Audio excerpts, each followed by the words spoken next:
നമസ്കാരം. കോൺഗ്രസ് പാർട്ടി ദേശീയ തലത്തിലാണെങ്കിലും സംസ്ഥാന തലത്തിലാണെങ്കിലും നേരിടുന്ന ഒരേ ഒരു പ്രതിസന്ധിയുള്ളൂ.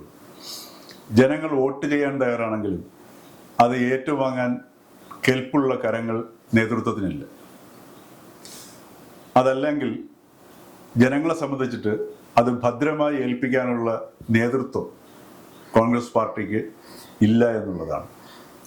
ഇപ്പോൾ കോൺഗ്രസ് പാർട്ടി ദേശീയ തലത്തിൽ എടുത്തിരിക്കുന്ന ഒരു നിലപാട് നോക്കുക. ഓപ്പറേഷൻ സിന്ദൂറിന് ശേഷം കോൺഗ്രസ് പാർട്ടി ഏർപ്പെട്ടിരിക്കുന്നത് ഓപ്പറേഷൻ തരൂരിലാണ്. പാർലമെന്റ് വിളിച്ചു കൂട്ടുന്നതിനെ സംബന്ധിച്ചിട്ട് പോലും ഇന്ത്യ മുന്നണിക്കകത്ത് ഒരു സമവായം കോൺഗ്രസ് പാർട്ടിക്ക് നേതൃത്വപരമായ ഒരു പങ്കുള്ള പാർട്ടി എന്ന നിലയിൽ അതുണ്ടാക്കാൻ കഴിയുന്നില്ല. എന്നിട്ടിപ്പോൾ പാർട്ടിക്കകത്ത് തന്നെ നിലപാട് പറയുകയാണ്. ശശി തരൂരിൻ്റെ നിലപാട് പാർട്ടിയുടെ നിലപാടല്ല. ശശി തരൂർ പറയുന്നു തൻ്റെ രാജ്യത്തിൻ്റെ നിലപാട്. അദ്ദേഹം അത് തന്നെയാണ് ഇന്ത്യക്കകത്ത് പുറത്തും വ്യക്തമാക്കിയത്. അപ്പോൾ കോൺഗ്രസ് പാർട്ടി ആരുടെ താല്പര്യമാണ് ഉയർത്തിപ്പിടിക്കുന്നത്?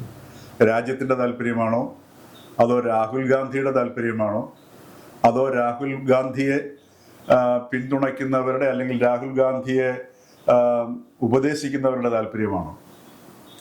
ഈ ഒരു അവസ്ഥയിലേക്ക് എത്തി നിൽക്കുന്നു. ശരിയാണ്, BJP ഈ ഓപ്പറേഷൻ സിന്ദൂർ വരുന്ന തെരഞ്ഞെടുപ്പുകളിൽ ഗംഭീരമായിട്ട് ഉപയോഗിക്കും. ഓപ്പറേഷൻ സിന്ദൂർ രാജ്യത്തിനകത്തും പുറത്തും സൃഷ്ടിച്ചിരിക്കുന്ന ഒരു പൊതുവികാരവും നമുക്ക് ആർക്കും മനസ്സിലാകുന്നതുമാണ്. എന്തിനു പറയുന്നു, കേരളത്തിൽ CPM നേതാക്കൾ പോലും അതിനെ പ്രശംസിച്ചു പറയുന്നു. അപ്പോൾ അങ്ങനെ ഒരു സാഹചര്യത്തിൽ ഒരു പോരാട്ടത്തിന് ഇറങ്ങുകയാണെങ്കിൽ പോലും പരാജയപ്പെടുമെന്ന് ഉറപ്പുള്ള ഒരു പോരാട്ടത്തിൽ ഇറങ്ങാതിരിക്കുക എന്നുള്ളതൊരു സാധാരണ അറിവിൻ്റെ അല്ലെങ്കിൽ അത് അബദ്ധം കാണിക്കാതിരിക്കാനുള്ള ഒരു ചെറിയ അറിവിൻ്റെ ആവശ്യം മാത്രമേ ഉള്ളൂ. അതിനുപോലും കോൺഗ്രസ് നേതൃത്വത്തിന്, ദേശീയ നേതൃത്വത്തിന് കഴിയുന്നില്ല എന്നുള്ളതാണ് യാഥാർത്ഥ്യം.